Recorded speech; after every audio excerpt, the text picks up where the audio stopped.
Exciting to have a place to meet each other during these challenging times.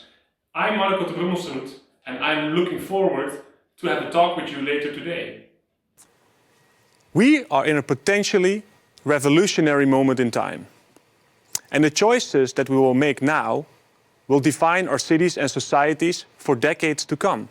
In debates that we have currently about mobility, the bicycle plays a very important role.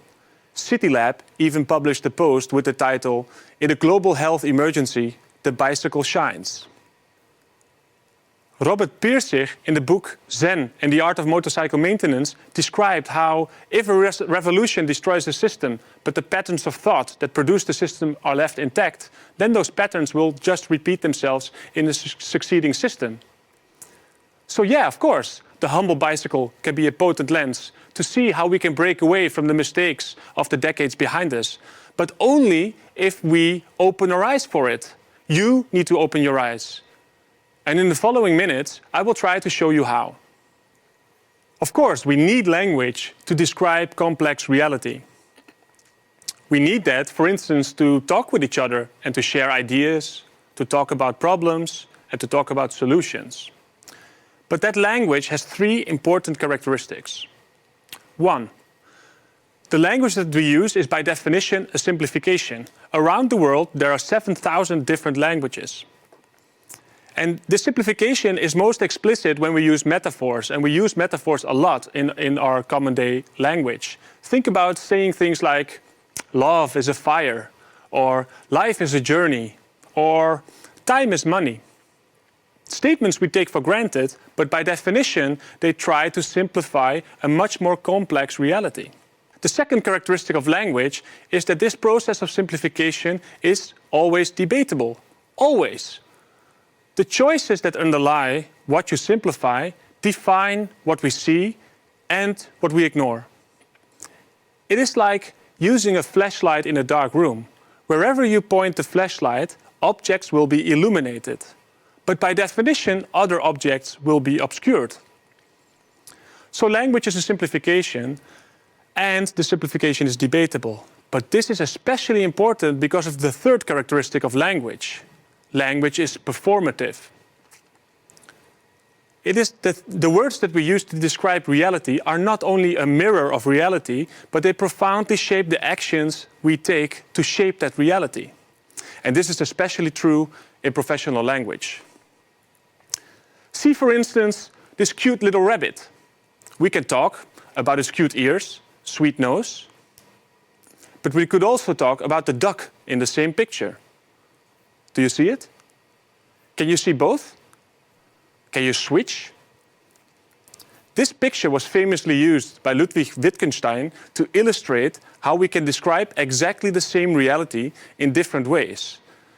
And if we change the description, it also changes what we see. If we move to traffic and mobility, most people would describe this picture as a deer that is crossing the road. And this picture as a young child trying to cross the road. Angry people would say, well, she's even trying to cross the road on a zebra crossing. She has the right of way. And this people describe as a typical Dutch intersection. For Dutch people, this is probably one of the most boring pictures ever. But for some online bloggers, this is the holy grail. This is how we should design our streets. Sustainable, safe intersections from the Netherlands. But the language and information systems of organizations are not an objective means of describing an outside reality. They fundamentally structure the perceptions and actions of its members. So the language that we use to describe mobility might seem an objective given. Often it appears in numbers, hardcore, but it's the outcome of underlying choices. And those choices have been solidified. Under high pressure, choices in language become fluid. And that actually happened exactly 100 years ago in the 1920s American cities. Streets were used there for millennia as places to meet, to trade, and to play. But with the mass introduction of the automobile in the 1920s and especially its brutal impacts it had on the people on the street, we had to rethink the street. So the concept of the street and mobility as such became fluid. But then, 10 years later, consensus emerged, the process of solidification started. We made certain choices, and these choices are still with us today. This language solidifies into metaphors, in professional language. It solidifies in standards, in norms, and in guidelines. And it solidifies in transportation models and institutions. But finally, and most importantly, it solidifies in technologies, in concrete, and in steel. And when this solidification is complete, we end up with what Illich called a radical monopoly. We no longer see that there is actually an alternative way of looking at the same object. We take it for granted. And this is not only happening amongst professionals, but we do this as society as a whole. We are stuck in conceptual laziness. So what does a transportation engineer see when he or she looks at an intersection like this? When transportation engineering was born as a field in the 1920s, instead of speaking the existing language about the streets, they developed a new one that fitted better with the automotive city, the new era to come. I will discuss 4 of the key principles that underlie this language. The first is that cities are a mechanized body.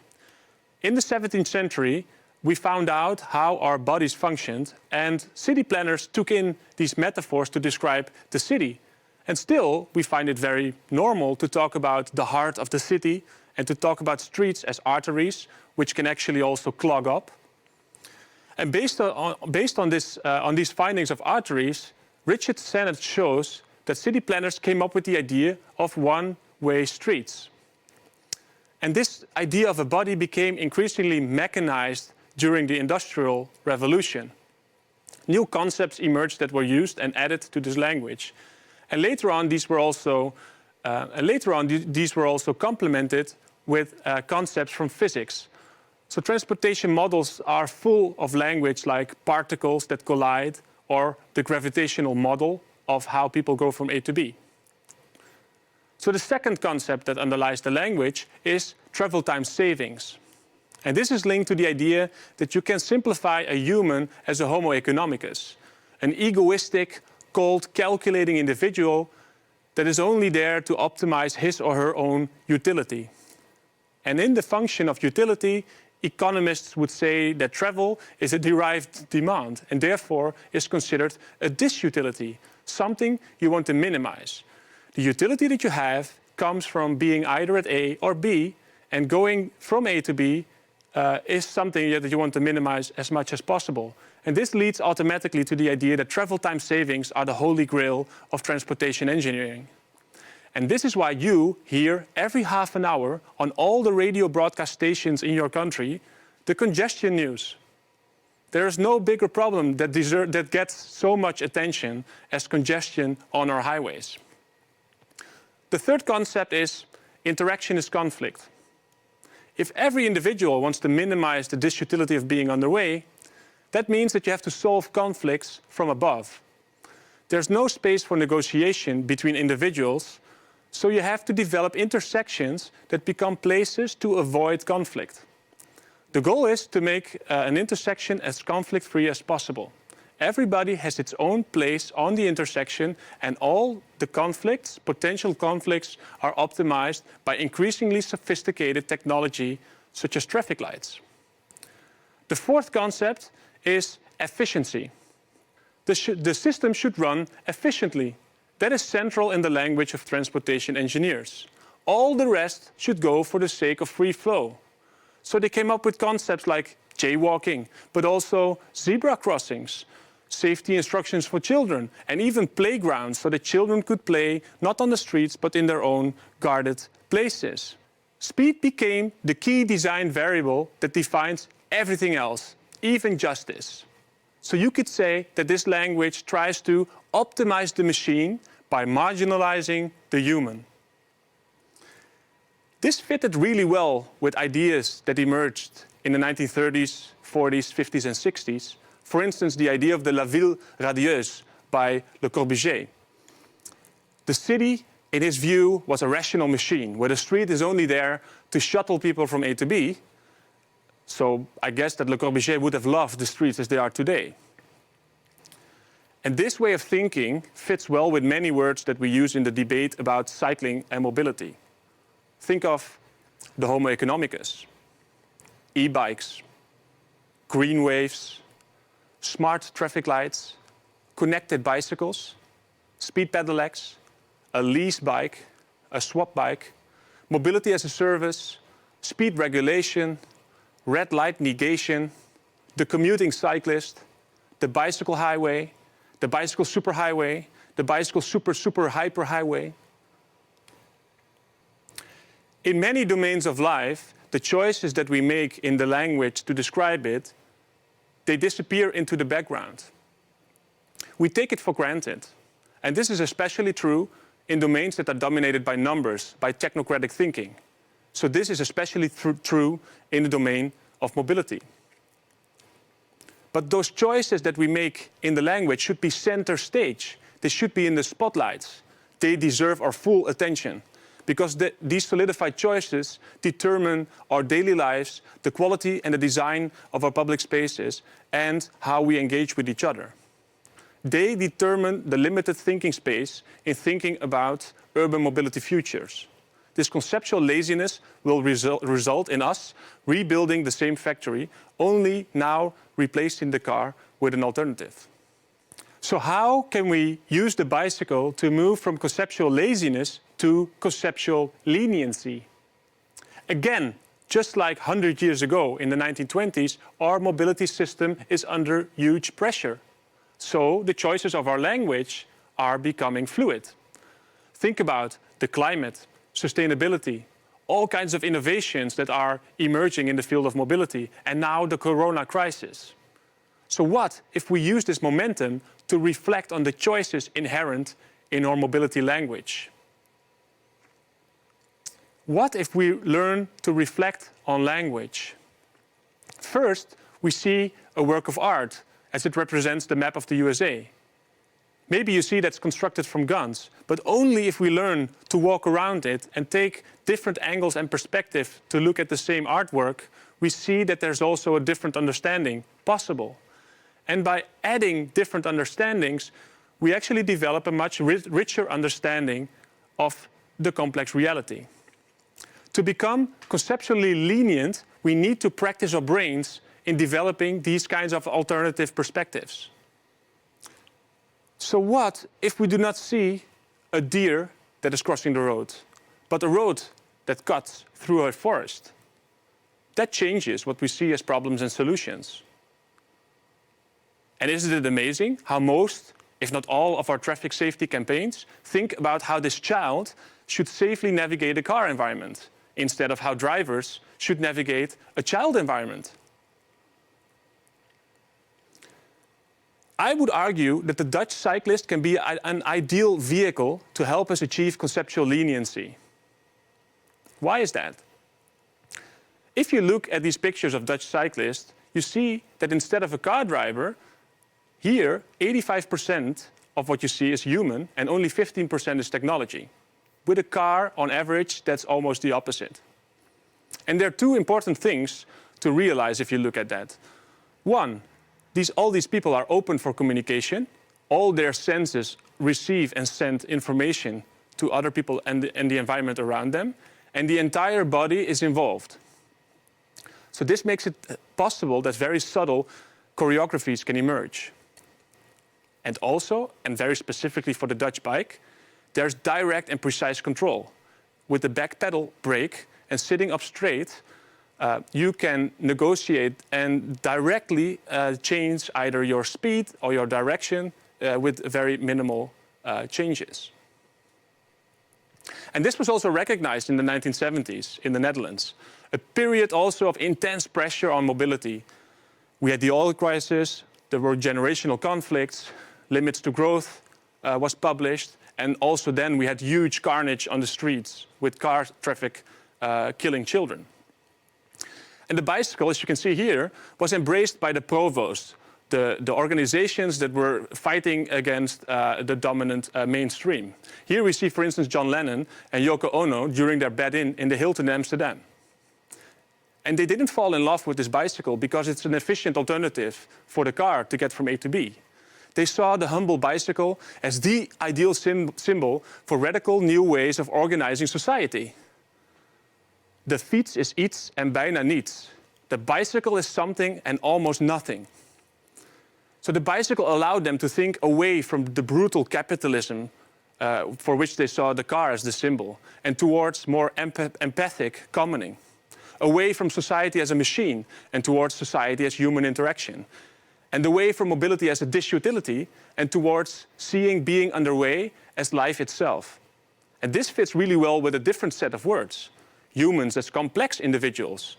Homo economicus, but also homo ludens, the playing human. Homo faber, the making human. Homo urbanus, the urban human. Children's bicycles. Detours. Sitting upright. Making an effort. Meeting each other. Being lazy. Play. And be social. So, these unique characteristics of Dutch cyclists could help us in developing alternative mobility narratives. Narratives and languages that might rival our default mobility thinking. And only if we challenge the default mobility thinking, we can really achieve radical change. For instance, these Dutch cyclists can make us realize that cycling is actually inherently social. It offers environments where you have to negotiate with each other, with a diversity of people, as you can see in this clip. This is what Jensen called negotiation in motion. And this provides something very peculiar, which is called potential exposure to diversity, a term that sociologists studied in depth. Think about this clip if all these individuals would be enclosed in their own vehicle, with smart algorithms doing all the work. Game theory suggests that playing such a negotiation game all the time, over and over, leads to a strengthening of social bonds. And sociologists also found a surprisingly large number of important positive effects on society. For instance, sociologists found that the potential exposure to diversity leads to things like sense of membership, sense of influence, sense of integration, higher sense of the fulfillment of needs, emotional connections to places and people around you, the sense of neighboring, citizen participation goes up, the sense of community, sense of belonging, and sense of place. And maybe most importantly, it leads to higher levels of trust. Think about it. If people would be enclosed in their own vehicles and never meet diverse others, it's logically to consider that they would, for instance, have higher levels of prejudice towards each other. Another thing that we can observe if we look differently to the cyclist is how traveling can actually optimize the individual, him or herself. Mihai Csikszentmihalyi did some research in the 80s, and he published a book called Flow in 1990, in which he wanted to research the question, when are people happy? And what he found is that people are optimal, have an optimal sense of experience when the level of challenges that they face also meets their own level of skill. You probably experience this yourself as well at work or elsewhere, maybe in playing a guitar, that you are really engaged in the challenge at hand, and that, for instance, time becomes irrelevant. Csikszentmihalyi also found out that people lose track of time at the moments when they experience these high levels of optimal performance. Csikszentmihalyi found out something very crucial here. One thing that he found out is that individuals obviously are different in the level of skill that they have in a certain activity. So you can place people basically on this entire scale. And people have a feeling of optimal experience when they meet their own personal challenges. And these challenges are here on the vertical scale. If people face challenges that are more difficult than the skills that they possess, they get a feeling of anxiety or stress. And we can observe that in all kinds of cycling environments around the world, which are so hostile to cycling that many people experience cycling as something very stressful. So he also found out something that happens on the other side of the spectrum. When people face challenges that are actually less difficult than the skills that they possess, people experience boredom. Now, what Csikszentmihalyi found out is that there's a sweet spot. And that's exactly in the middle of stress and boredom. And that's what he called the flow zone. In the flow zone, people have this optimal experience when their challenges meet their level of skill. So what can we learn from this for cycling? Well, actually, there have been extensive studies where these flow conditions have been found in, for instance, musicians that play in a jazz orchestra or people that do windsurfing. And if you look at the list of conditions to get in the flow state, you can see how cycling can fit this remarkably close. For instance, you need a full embodied and sensory involvement in the activity that you do. You need long, uninterrupted moments of concentration, clear goals and direct feedback, an environment with some risk. You don't want to die, but you want to experience a low level of anxiety. You want to have good communication, recognizability, and maybe most importantly, you want to have a sense of autonomy. So if we look at the Dutch cyclists in this clip, we can see how these conditions of flow might happen in reality. We can see here a large number of different cyclists that are navigating a quite complex environment. And while doing so, they have to interact. They have to negotiate with all the people around them. They have to send information to people, but they also have to receive information. And because of this peculiar characteristic of sitting upright on a back pedal bike, they can translate the input that they get in very precise maneuvering in this space. It's almost like a jazz orchestra. So to what kind of things can this lead? Well, actually, researchers found out that this flow state, again, has important positive effects on human experience. During flow, you have lower sense of self, which is called selflessness. So you have more of a feeling that you belong to a group instead of your individual ego. As I already said, the feeling of time disappears. Time becomes much less relevant. Sometimes actually time feels longer and sometimes much shorter, which is also shown in studies if you ask cyclists to estimate the time that they spend on a certain route. A third effect is effortlessness. If you're in flow, you get all kinds of neurotransmitters in your brain that make the effort go away. It seems like you can almost do it forever. Many Dutch artists, for instance, the famous MC Escher, came up with ideas for their paintings and writings actually while they were riding a bike. It is in that sense similar, as these researchers found out, to microdosing LSD. If language is not only a mirror of reality, but profoundly shapes the choices we make for our common future, then it can become a very powerful weapon to influence our common urban mobility futures. But if we want radical change to occur from this crisis, we need to give the language the full attention it deserves. The humble bicycle can help us to achieve that, but then we need to open our eyes for its full potential. In a cycling city, the bicycle is not only a fast and efficient alternative to the car, but maybe also a playful and flexible way to expand our horizons. Maybe in a cycling city, the cyclist is not only a more efficient Homo economicus with a seamless commute, but maybe also a Homo ludens, for which being on the way itself is of great value. And maybe in a cycling city, the street no longer is only there to be cut up for all kinds of different modalities, but can again become the public space in which our society takes shape. These are our choices, and you have to make them. Thank you very much. And if you look forward to being confused on a higher level, I invite you all to join our free MOOC on Coursera, which starts on April the 1st, where you can challenge yourself and become a certified cyclist thinker.